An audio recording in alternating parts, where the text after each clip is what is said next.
Look, stop trying to run more miles in order to get better as a distance runner. Running more miles does not equal better performance, but it sure seems like it, doesn't it? Because honestly, if we look at elite runners, they're probably running more miles than you or I or all the runners that we do know. But it's kind of an illusion because it's just one of the components that elite runners use in order to unlock their ability to do certain kinds of workouts that you're probably not doing. Now, increasing your mileage does help, but the curve flattens off pretty quickly. This is called the law of diminishing return.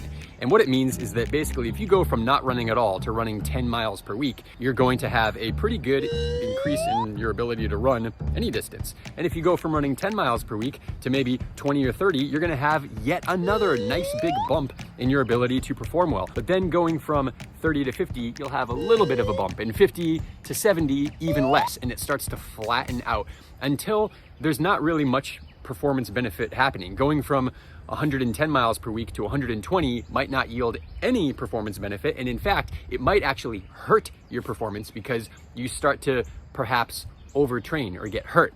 Now, if you look at the runners on the Olympic starting line for a 5,000 meter, you would see some runners who are running 70 miles per week, and you would see some who are running 90, 100, maybe 120 miles per week. Now, one runner might be superior to the other and they'd be a gold medalist, but the truth is that the difference between first place and 7th or 8th place might only be 5 seconds or 10 seconds or something like that. And so they're all pretty similar with their ability level, but some of them are running 50% more mileage. And you would think that the people who are running the higher mileage would be higher up on the podium, and that's not true. So in this video here, we're gonna be talking about the real reason why you might want to run high mileage and the reasons why you might not want to be focusing on it perhaps as much as you have been. First, you're gonna need to understand what mileage really is in the context of your training, what it's unlocking for you. So let's go to an understanding of that right here. So let's take a look at your training here. And this represents, let's say 30 miles per week, okay? Now with a foundation, a breadth of 30 miles per week, you're going to have a certain peak that you're able to achieve in your racing, okay? So the workouts that you can do that are up here, that are close to the demands of your race day. So this might be, let's take a marathoner, okay? A marathoner who's running 30 miles per week might do a workout that's something like a 10-mile tempo run at maybe, let's say, marathon pace, roughly marathon pace, okay? But that's basically what they can do because that's 30% of their mileage. Okay, so they might be able to do a workout like this, or we can make up any workout. Point is, at 30 miles per week, they're not gonna be doing, 20-mile long runs that otherwise it's like all other mileage, right? So when we expand what that mileage is, it doesn't mean that they're just going to get better, but it means one of two things. So I want you to see this here. So let's say that this runner was able to run a 4-hour marathon, but with running something like, let's say this is 80 miles per week, okay? This new base is 80 miles per week. One of two things happens. The first one is that in order to run that 4-hour marathon, it's going to be much easier. And you can see here that the slope of this pyramid to peak is much easier. So someone running 30 miles per week is gonna have to do hard workouts. They're gonna have to do speed work that's really fast. They're gonna have to do long runs that are pretty demanding. And they're demanding for them simply because, well, a 20-mile long run for someone running 30 miles per week is demanding. So we have a steep curve here, okay? And speed work of 8 by 1 mile at 15 seconds faster than marathon pace is demanding. But for the same runner running 80 miles per week, those same workouts, they're not so demanding. They could run a less quality long run, and they could run speed work that's not that serious, and they're probably still gonna be able to run a 4-hour marathon. Someone who's running 80 miles per week only nice and easy is probably still gonna be able to hit this peak of a 4-hour marathon, right? So that's the first scenario. It's easier for this person to run here, not because the mileage did it, but because their workouts don't have to be as insane. But here's the real key for you, okay? What if you wanted to run a 2:45 marathon? So 2:45 is significantly faster, of course, than the 4-hour marathon. And this person here is not able to get there. There's no avenue for them to do it. They would have to just shoot their training straight up here and they're probably gonna get injured. But this runner here is able to actually train about relatively the same. You see that? So I tried to draw this so that the extreme training here for the 30-mile runner is the same as the 80-mile per week runner, but they can get a much different result. And so here's the real key for you, all right? That it's not the mileage which gets you there, because I'll prove it to you here. Let's switch colors. Now, the runner who is running higher mileage, 80 miles per week, okay, who's able to run a 2:45, that's the runner we're looking at here. They're able to do workouts in this range here that are far superior to any workout that this runner could do. So let's check it out. This runner who's running 80 miles per week, they probably have the ability to do something like, let's say 22 miles, but they're gonna run it at maybe marathon pace plus 10 seconds. So just a little bit easier than marathon pace for 22 miles. Now they can do that in training and then get right back to training without having to take a huge break, without being really sore, without being burnt out. So this kind of workout here is something that is gonna lead to being able to do this run. But this runner here isn't even able to do this workout. So they don't stand a chance at getting this time, right?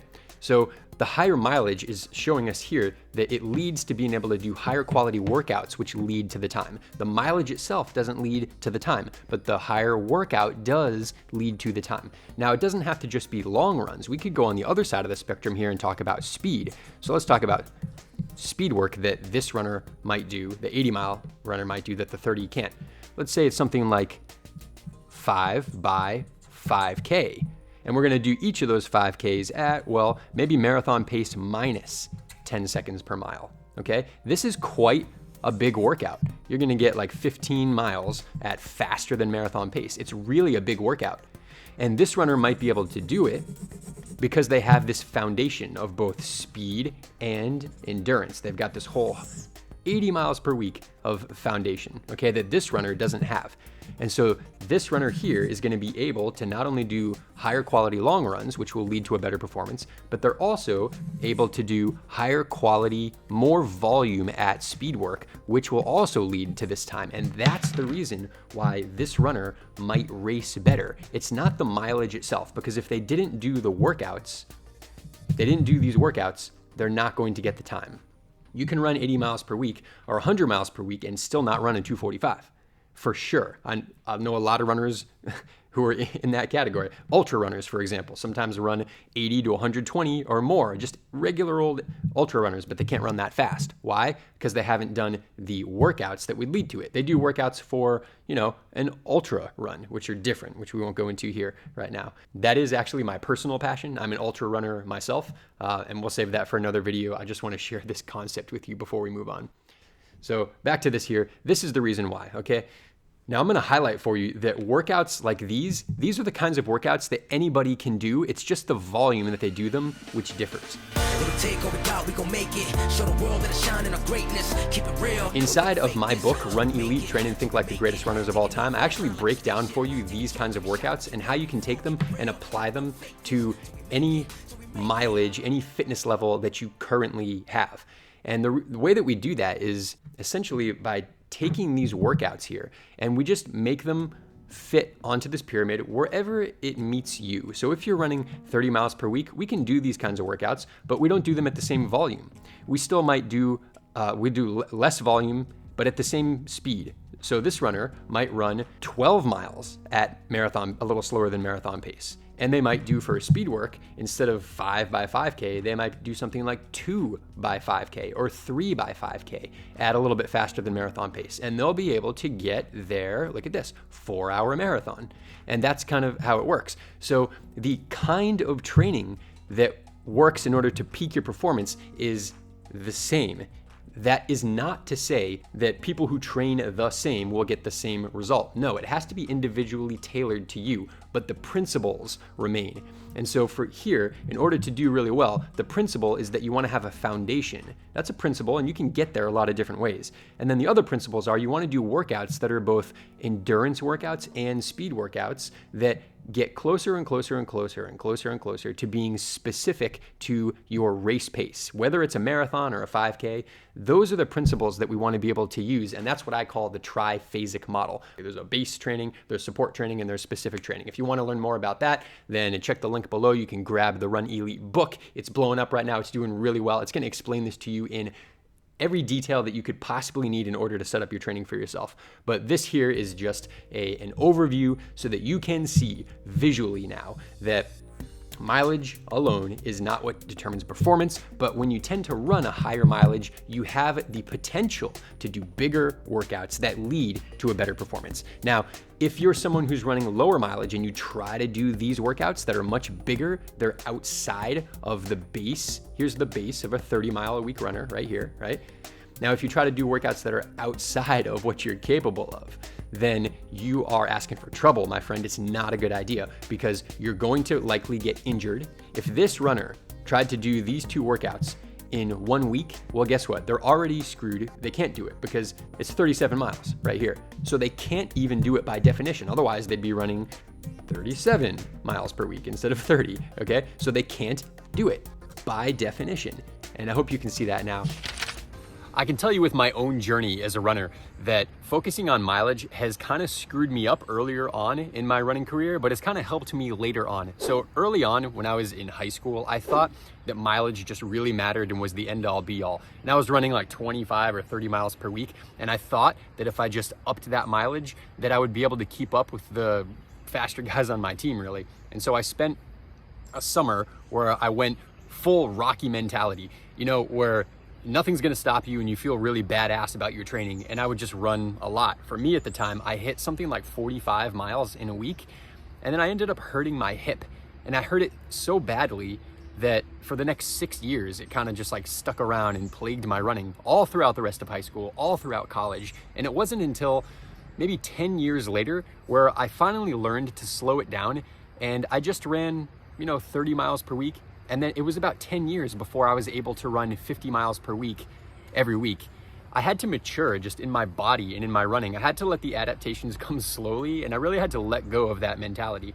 And then, years after that, I got up into the 70s. And years after that, I was able to run in the 80s and 90s. And then I was able to do 100 and 200 mile races, like in a single run without getting injured.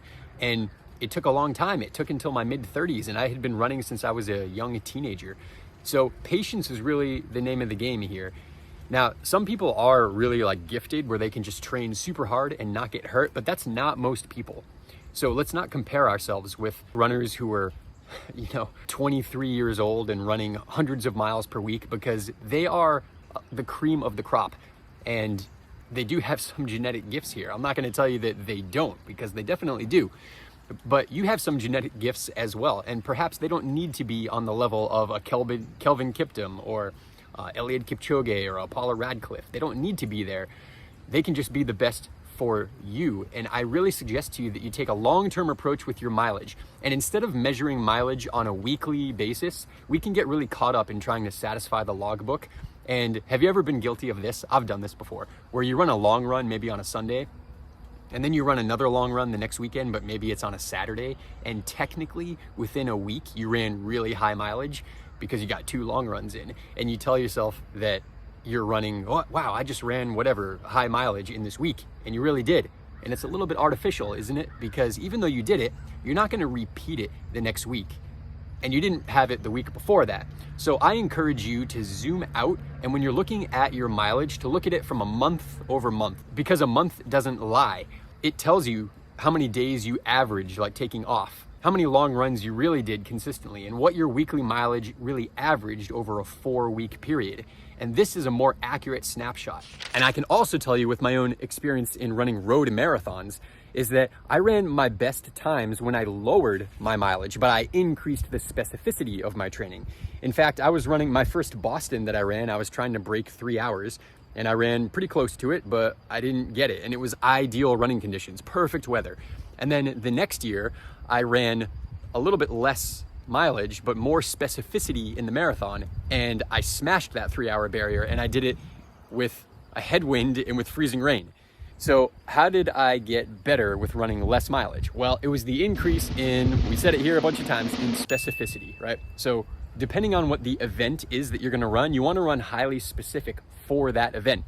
And sometimes mileage is a key component, right? If you want to run a good marathon, you should probably run higher mileage than if you want to run a good 5K. It's a good place to start, isn't it? But it's not the main thing that you want to focus on. Remember that running higher mileage simply unlocks your ability to do higher level specific running for that race. And that's really what we've covered here in this video. So if you got something awesome from this video, if you liked it, if you learned something that's gonna help you, then do us a favor, click that like button, click the subscribe button. It really does help us. We'll see you on the next one. Take care. This has been Andrew Snow with Run Elite.